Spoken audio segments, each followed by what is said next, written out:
O conteúdo do vídeo não caracteriza a recomendação de compra ou venda de ativos e você é o responsável por suas escolhas e decisões. O objetivo do vídeo é educacional, onde utilizamos dados totalmente públicos e comentamos em uma ótica de consumidor cotista do fundo. Bora pro vídeo?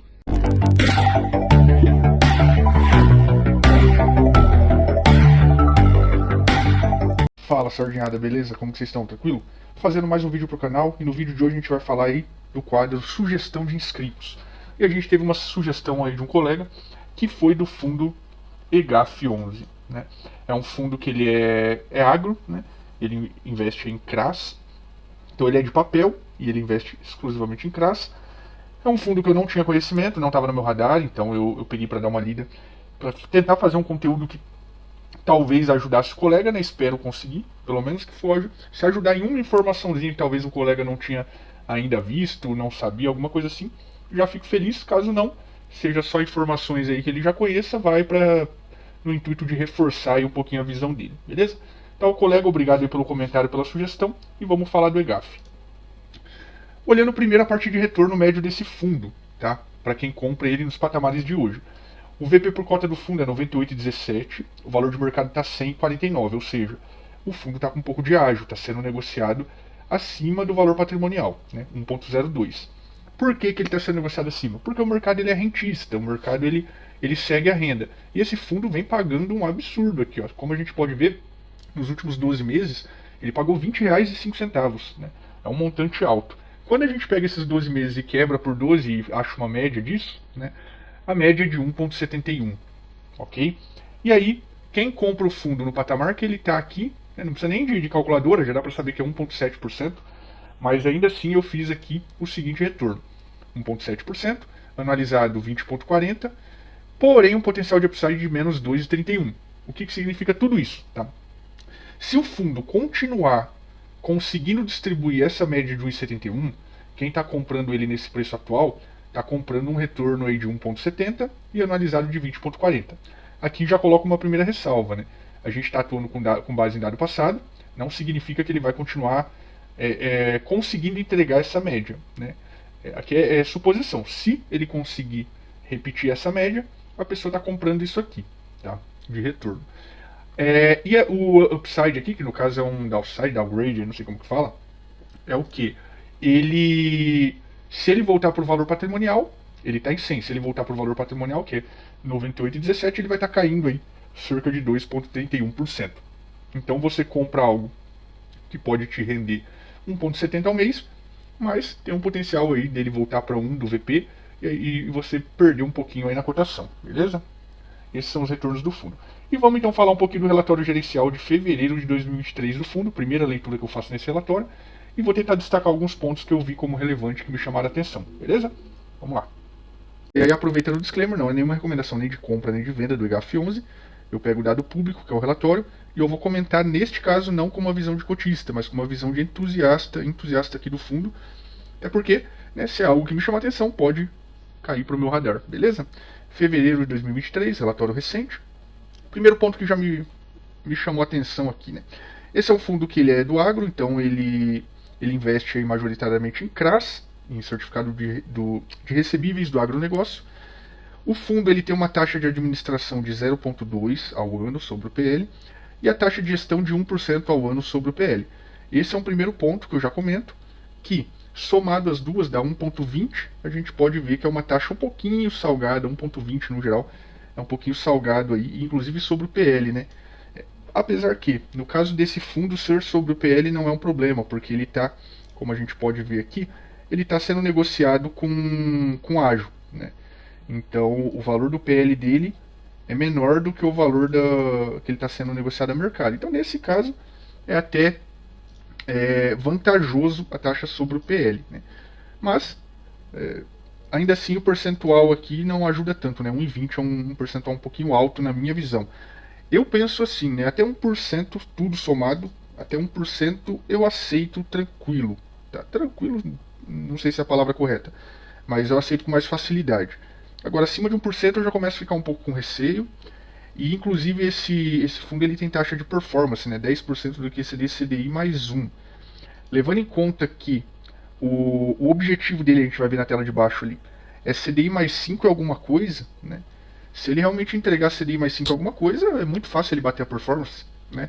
Sem muito esforço ele comprar ali CDI mais 1, ele está comprando somente operações CDI mais 3, mais 4, mais 5, e aí no fim das contas ele vai bater isso aqui tranquilo, né? Sem talvez, eu não quero ser injusto no termo, mas sem talvez tanto esforço, né? Porque assim, quem vai comprar CDI mais 1, né? Se ele já vê operações sempre, a gente vai ver na carteira dele ali, vamos já dar uma olhada já, tá? Ó, o objetivo dele aqui que ele fala, ó, a meta de retorno dele é CDI mais 4. Né? Se a gente olhar a carteira desse fundo, ó, hoje a taxa média dele é CDI mais 5,13, tá?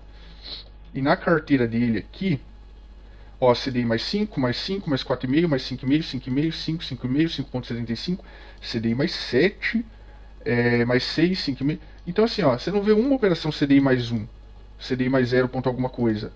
Então, se ele está 100% alocado, se 100% do dinheiro captado está alocado, e é o cenário dele aqui, ó, vamos ver onde que ele fala aqui, ó, 100,10% do PL alocado, tudo em operação CDI mais 5, CDI mais 4, CDI mais 6, CDI mais 7. Sim, como que não bate a performance nesse caso? Né? Então, uma taxa que, pelo menos, posso estar muito enganado, mas ela vai ser batida ali em todo o período. Mas vamos voltar lá. Então, um pontinho negativo na minha visão nessa taxa de performance. PL do fundo bem pequeno, um fundo pequenininho, 109 milhões. Né? Comentário do gestor. Ele fala dessa meta de retorno CDI mais 4, me chamou muita atenção, porque é um percentual muito bom, levando em conta enquanto está o CDI hoje, um percentual muito arrojado. E ele fala aqui que com um balanço de riscos baixo. Né? Se ele está conseguindo operações desse patamar aqui, CDI mais 5, CDI mais 6, com um balanço de risco baixo, né?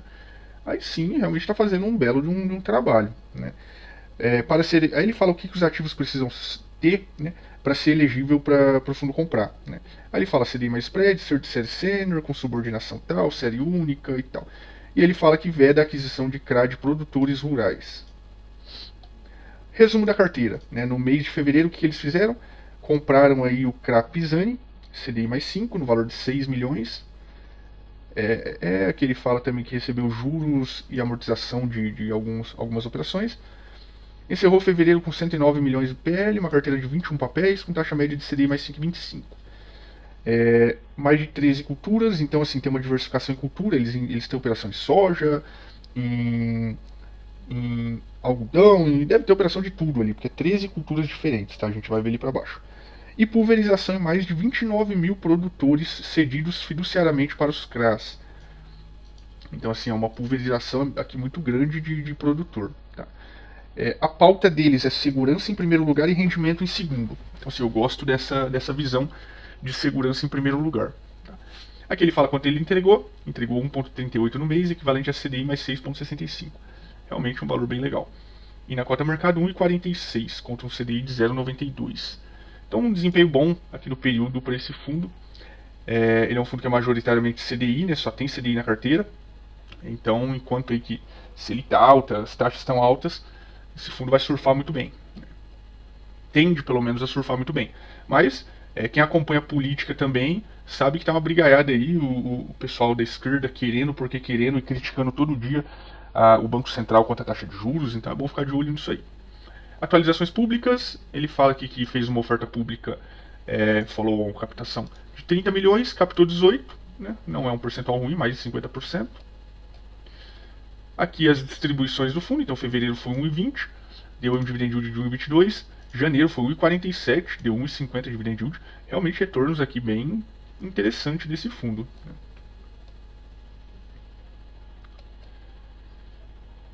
A parte de liquidez também me chamou um pouco a atenção, ele não tem uma liquidez extremamente baixa, então o fundo, como o próprio gestor aqui diz, né, vem rodando com uma liquidez robusta e crescente. Em fevereiro a liquidez média diária foi de 627 mil, para nós que somos sardinha, uma liquidez dessa dá e sobra suficiente. Né? Compras do fundo, ele fez a compra só do Pisani, então teve uma operação nova no período, evento aí de juros e amortização dessas duas operações. Carteira do fundo, terminamos o mês com 100% do PL alocado, CDI mais 5,13, incluído caixa. Ativo financeiro, CDI mais 5,13, 100,10% do PL. Caixa aqui ó, tem 0,02 e provisões, contas a pagar normal, 0,11 no período. PL de 109 é um fundo pequenininho.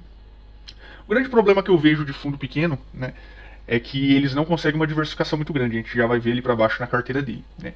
A participação por cultura, ele coloca aqui o percentual do PL. 38, aqui é só fevereiro de 2023 que eu vou olhar.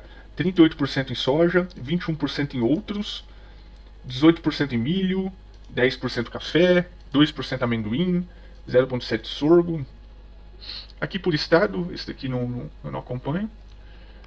Exposição por ativa, que é o que eu acabei de comentar. Então, como o PL é bem pequeno, o fundo tem pouco capital, né, dificulta um pouco mais uma diversificação muito grande a ponto de minimizar fortemente riscos. Então, o que a gente pode ver? O que eu observo? Tem operações aqui com concentração um pouquinho alta, né? Panorama 10%, quase 11%, Pantanal Yara 10%, aqui é o Caixa, Techplant 8%, Cooper Norte 6,55%. Então, assim, é diferente desses fundos. Eu já fiz vídeo recentemente aí do RECR, né, do RSR, que teve default na carteira, operação ali de 0, alguma coisa. Agora imagina, esse fundo aqui tem um problema na operação X ali. Aí é uma operação de 10% do PL. Cara, olha o tamanho do impacto no fundo. Quanto tempo que o fundo vai se recuperar disso, né? É um impacto grande. Então, assim, é característica de fundo menor mesmo, ter um pouquinho mais de concentração, mas é um item que eu fico aí um pouquinho de olho, seja como cotista ou como interessado em entrar no ativo, tá? Aqui a carteira deles, como eu falei, né? Tudo operação CDI com taxas assim, que ao meu ver são taxas bem altas, né? Um CDI mais 7 aqui é uma loucura. A concentração do PL, 10% aqui, 10% aqui, 8% aqui é o caixa. 6, 8 aqui e por aí vai, né? Então tem algumas posições aí maiores. Tem umas pequenininhas aqui, 1,08, 1,33 tal, mas tem algumas um pouquinho mais pesadas. Tudo bem que não passa ali daquele patamar de 15%, que eu sempre falo de 15%, né, de concentração. Mas é mais de uma operação, né, com uma concentração acima de 10%. Então já eleva um pouquinho o risco aí do investimento. Aqui ele fala mais um pouco aqui alguns detalhes da carteira, não vou. Ele fala aqui a parte da subordinação, a parte do percentual de alienação fiduciária dos imóveis. Isso aqui ele coloca essas duas categorias justamente para mostrar, né, aquela estratégia dele aqui, ó. Ele cita aqui qual que é a estratégia. Cadê? Aqui, ó, série única, subordinada 20 a 30%, sênior com subordinação, alienação fiduciária. Então, assim, aquilo lá é para mostrar que ele está seguindo a estratégia que ele propôs ali em cima. É por isso que ele coloca essas colunas. Meta de recebíveis e tal. Aqui ele coloca umas tabelas que eu não vou me... Ele coloca como dado contábil, mas olhando isso aqui eu não vi assim, não é algo que me chamou muita atenção. Resultado por cota, prorata, resultado retido. Entregamos 1,06, ele fala quanto que entregou, panorama. E aqui ele começa numa série de pontos aqui mais gerais, mais macro. Ele fala tanto de economia quanto de cenário aí, ó, inflação, taxa de câmbio. E aí ele começa no panorama agrícola, que ele fala de cada um ali das principais culturas, né? Vamos usar esse termo, soja, milho, semelhante que outros fundos aí vem fazendo. O Snag, por exemplo, vem fazendo isso aí no relatório. Ele dá é o Snag? Ou é o Não, minto, desculpa. O Snag é pelo Power BI. É o Rura 11, que eu acompanho, que eu tenho, e que ele também traz essa coluna aí de cultura e falando um pouquinho das culturas. E aí, por fim, ele coloca operação por operação, dá um detalhamento de cada uma delas, fala um pouquinho aí de garantias. Então, como eu sempre falo, vocês já estão cansados de saber, quem é cotista ou quem tem interesse no fundo, dá uma olhadinha com mais calma em tudo isso aqui, beleza? E é isso que eu tenho para falar, um fundo que eu estou conhecendo agora, então estou falando de forma até bem superficial alguns pontos ali, mas espero ter pelo menos com alguma coisinha contribuído aí com o colega que pediu para dar uma olhadinha nesse fundo, beleza? É isso aí, pessoal, forte abraço a todos, bons investimentos.